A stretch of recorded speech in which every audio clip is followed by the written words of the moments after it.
অনেকেই তো অনেক রকমভাবে মানকচু চিংড়ি দিয়ে বেটে খেয়েছেন। এইভাবে একদিন খেয়ে দেখবেন, অবশ্যই ভালো লাগবে।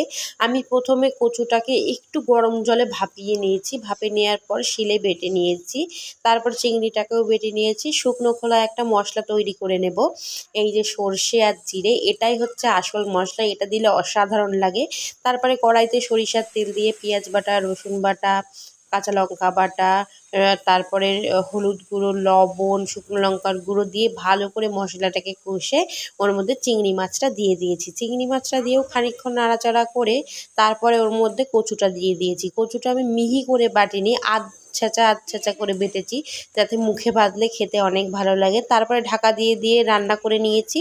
এই যে গুঁড়ো মশলাটা তৈরি করে নিয়েছি, তারপরে উপর দিয়ে গুঁড়ো মশলাটা দিয়ে ভালো করে মিশিয়ে আমি কচু বাটাটা নামিয়ে নিয়েছি। কেমন লাগলো অবশ্যই জানাবেন।